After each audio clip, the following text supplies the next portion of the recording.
And here with a look at the biggest concerns for education across our state are MiWeek contributors Nolan Finley, the editorial page editor of the Detroit News, and sitting in for Stephen Henderson is Nancy Kaffer, columnist with the Detroit Free Press. It's good to see both of you. Nance, welcome back to MiWeek. Thanks so much for having me. All right, so let's launch into this because I can't believe it's almost back to school time, but I have to say that my three kids, they're ready to go. It's time to get them back out and back in school. But talking about the state of our education system here in Michigan, I asked both of you to come up with a list this week that we could talk about your top three, I think, concerns about where we're going. So I'm going to start with Nolan with your list. So let's go ahead and take a look at what you had to say. All right, so your concerns were the MEA and state school board marginalizing charters, no commitment on child-focused reform, and crushing legacy costs. Why did you come up with those three? Start with the first one. With the first one, I think what you're seeing now is an orchestrated attempt to marginalize charters and to convince people that charters are failures or not working as well as they should. That's true of some schools. It's not true of most schools. And you know, this is a orchestrated attempt by the MEA and its members on the Detroit or on the Michigan School Board. And instead of sort of figuring out how they help these schools get better, help all schools better. Remember, only 50 schools in Michigan, or 50 public schools in Michigan, were rated proficient last year, met all the proficiency goals. And I think for the state school board to be focused entirely on one set of schools and not on the greater problem that we're not doing a good job anywhere in Michigan in educating our children is not going to get us where we need to be. Nancy, we'll go through your list in a minute, but I know that you had charters actually on the top of your list as well. Do you agree with Nolan's assessment? I don't, Christy. As we're all aware, the Free Press did a big series on charter schools that point out a lot of the problems with charters and has sort of led to this push for reform. The thing about charters is many of them do very well, very high performing, but 38% of charters are in the bottom quarter of rankings of schools statewide. Why is it okay to have all these restrictions on charters or to, first of all, we don't have a lot of restrictions on charters. They've operated without a lot of the same oversight that public schools are required to do. A lot of these reforms are simply asking them to be more transparent about the $1 billion a year in taxpayer money that they get, how it's spent, and for the educational institutions that authorize charters to bear some responsibility for the academic performance of the schools that they have given their seal of approval to. You know, charters were supposed to be a better alternative to public schools. They were supposed to offer parents who were stuck in failing districts a really good alternative to the districts they're stuck in. So if they're going to deliver the same, you know, unacceptable results as those districts, why are they siphoning money out of the public school system? All right, so the legislature is probably going to have to tackle some of these issues when they come back in the fall. Let's take a look at your list again, Nolan, and go to the second thing on Nolan's list in terms of concerns for education in Michigan. No commitment to child-focused reform. What do you mean by that? Yeah, I'm not sure that when we are talking about reform, the focus is on kids and what kids need and what's in the best interest of children. I still think we're caught up in adult issues and adult fights. One small example, you mentioned your kids are ready to go back to school, chomping at the bit to get there. Michigan is one of the few states that limits the start of school to after Labor Day. Most other states, kids are already in school right now. The districts have the flexibility to set schedules that are based on what's best for these children. And in Michigan, we passed that law not for education reasons, but for tourist reasons, because we felt it would be beneficial to the tourist industry. And I think across the board, you can see our reform efforts getting caught up in turf wars, political fights, partisan differences, and not truly focused on, okay, this state are doing things right. Why don't we model them? We're still fighting over silly things. What about that focus on kids, Nancy? Well, you know, a lot of things boil down to folks being really resistant to change. Nolan is talking about how late the school year starts. Research is pretty clear that what's best for kids is year-round school. The loss, summer learning loss it's called, is a recognized phenomena. Teachers have to spend the first, 2 months of the school year teaching kids stuff they taught them the year before, because when you give them 3 months off in the middle of the year, they forget things.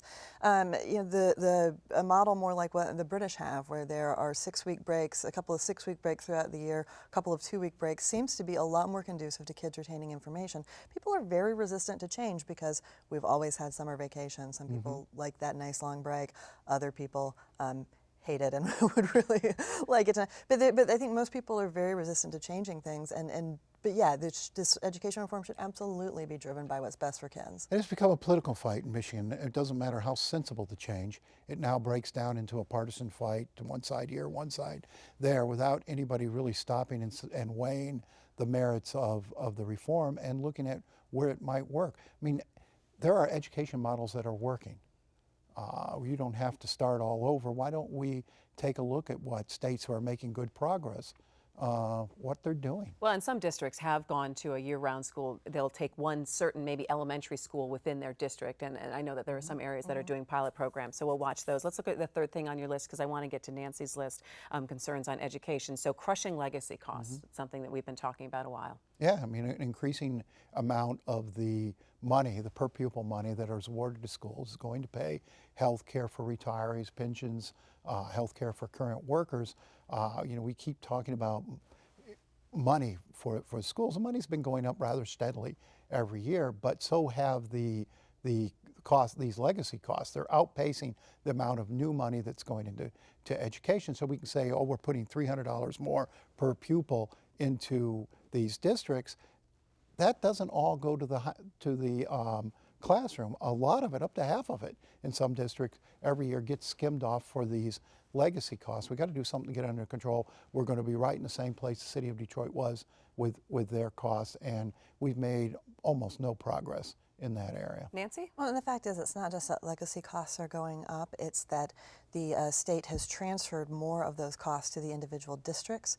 So you have a situation where the increase to the per pupil allowance for a lot of districts turns into a net loss because the amount that they're contributing toward pensions and retiree health care has gone up. Yeah, actually, that's not true. Snyder has made a point of paying down or advance paying a lot of the pension costs so that they're in somewhat better shape on the pension side of the equation than they were before. He's paid off a lot of that unfunded pension liability, not just for the teachers, but for the state as a whole. It's just, I mean, the school districts caught the same bind every other employer is. Healthcare costs are skyrocketing. Last word on this, Nancy, then we're going to get to your list.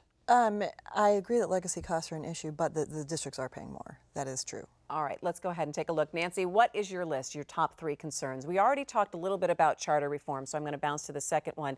Implementation of the Common Core and the continued battle over this. When we talk about best practices and doing things that other states are doing, or even looking at what other countries are doing, every country that we are competing with globally has a clearly articulated set of standards, national standards, that students are expected to meet. And let's be really clear that the Common Core is not curriculum. Curriculum is would still be chosen at the district level, the state. It would be set just the way it is now.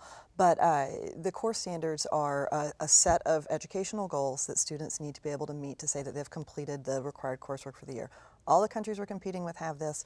We have currently a real patchwork of educational standards. If you get a high school degree in Maryland, it may be not worth more than it is from a high school degree in Michigan. A high school degree in Mississippi, you can't compete with these places because our standards are so all over the place. That's true, Nolan. That's why the whole Michigan worked very hard. A lot of people worked very hard a few years ago to get the Michigan merit curriculum passed and in place, and it's a very good curriculum. The problem is up to 40% of school districts won't implement it. Well, they keep ignoring the standards, and you know, Common Core is, I fear, is going to meet the same fate in Michigan. You're going to have districts nodding and saying, yeah, we'll do this, and they just don't implement. Well, and that's one of my concerns, because even at the legislative level, we had this 11th hour attempt last year to stop implementation of Common Core. This year, legislators successfully put the kibosh on the test that goes with Common Core. So now we have these core standards coming in, but the test that's meant to measure whether or not kids are learning to those standards is not going to be given. Yeah, so they're bringing back the MEP, and they've got to kind of patchwork that together, and that's going to be a conversation that we're going to have an entirely different show, which I think is a massive concern. Let's go to your third concern for education. Emergency management is not a good tool to fix schools. You know, this ties into a little bit of what Nolan was talking about with legacy costs. We see districts that are in terrible problems. They're losing students. The revenue are dropping. We see more districts getting emergency managers. And I'm not real convinced. Benton Harbor's the last one to be in a state review. I'm not convinced that the emergency manager is a great tool to fix a school district. Look at DPS. It's been under emergency management for how long now? And the 5 district years. is still just announced that they're going to cut salaries by 10%, close more schools. I mean, these are, in some senses, for a city, emergency managers make more sense. If you need a man to pick up garbage, you pay a man to pick up garbage, right? You have to maybe pay him more, you have to cut your debt, you have to free up revenue.